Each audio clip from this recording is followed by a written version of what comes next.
पर आदरणीय लोग बैठे हुए हैं और जितने भी मेरे गार्जियन यहाँ पे बैठे हुए, मेरे बड़े भाई और मीडिया बंधु, आप सभी का मैं इस्तकबाल करती हूँ।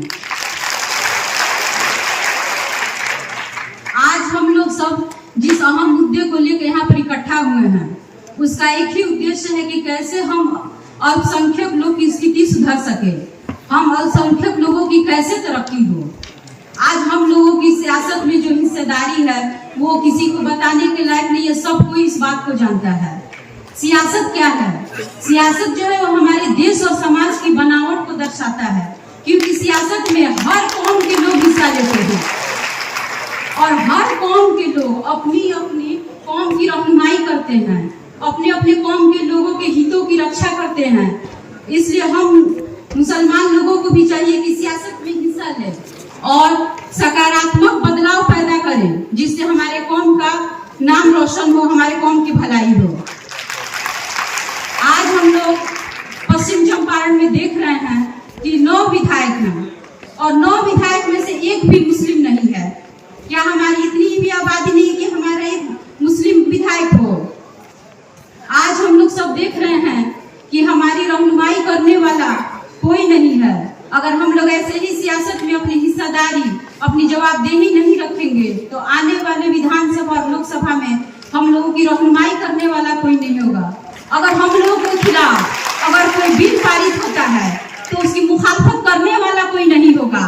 इसका जीता जागता मिसाल हम लोग देख चुके हैं। सीए, एनआरसी, अभी हाल ही में हमारे सभी लोग जो थे वक्फ बिल के विरोध में पटना गांधी मैदान में हमारे भाई, हमारे गार्जियन इतनी कड़ी धूप में जाकर वहां पे जमा हुए थे। अगर हमारा एक भी रहनुमा रहता तो उसकी मुखालफत करता।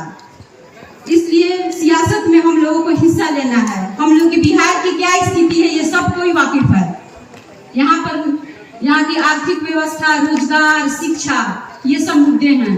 इन्हीं सब मुद्दों को लेकर हम लोगों के बीच आदरणीय प्रशांत किशोर जी, जो राजनीतिक रणनीतिकार भी हैं, जिनको चाणक्य के नाम से भी जानते हैं, वो बिहार के हर एक प्रखंड के गांव-गांव में जाकर लोगों को जागृत कर रहे हैं कि लोग अपनी हक समझे, अपनी जिम्मेदारी को समझे। आज जो है वो शिक्षा के लिए हम लोगों को अपने बच्चों को आउट ऑफ बिहार भेजना पड़ता है। अच्छे चिकित्सा के लिए भी हम लोग को आउट ऑफ बिहार जाना पड़ता है। हमारे जो है बहुत सारे लोग हैं जो कमाने के लिए पलायन कर रहे हैं दूसरे जगहों पर। मैं बैरिया प्रखंड से सरपंच हूँ और साथ ही सरपंच संघ की जिला अध्यक्ष हूँ। मैं आप लोगों को बताना चाहती हूँ कि मेरे बैरिया प्रखंड में 17 पंचायत है, जिसमें हम लोग 17 सरपंच होंगे, जिसमें हमारी संख्या जो है मुस्लिम की मात्र 4 है, यानी कि आधी की भी आधी हमारी संख्या है। तो क्या हम, इसका क्या मतलब है कि हम लोग एक्टिव नहीं है लोग। इन्हीं सब बातों को लेकर मैं कहना चाहूंगी कि हमारे बड़े भाई आफाक सर, जिन्होंने एमएलसी चुनाव में जीतकर हम मुसलमानों को जो फख्र महसूस कराया है और हम मुसलमानों को एक जिला सिर्फ पश्चिम चंपारण नहीं, चंपारण से सारण तक हम मुसलमानों का नाम रोशन किया, इसके लिए मैं सर को बहुत बहुत मुबारकबाद देती हूँ। मैं आप लोगों से कहना चाहूंगी कि इस बार आगामी विधानसभा चुनाव में हम लोग सिर्फ अपना वोट भाजपा को हराने के लिए नहीं देना है, विकसित बिहार बनाने के लिए देना है। जिसका सपना प्रशांत किशोर लेके चले हैं, उनके सपनों को पूरा करने के लिए, अपने बच्चों के भविष्य के लिए, अपने उज्जवल भविष्य के लिए, अच्छी शिक्षा के लिए, क्योंकि जिंदगी में अगर हम लोग और अपने बच्चों को भी अगर काबिल बनाना चाहते तो हम लोग को भी तालीम की जरूरत होगी।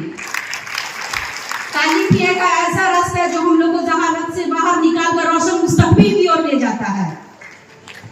और आखिर में मैं कहना चाहूंगी कि अगर उसूलों पर जब आ जाए तो टकराना जरूरी है।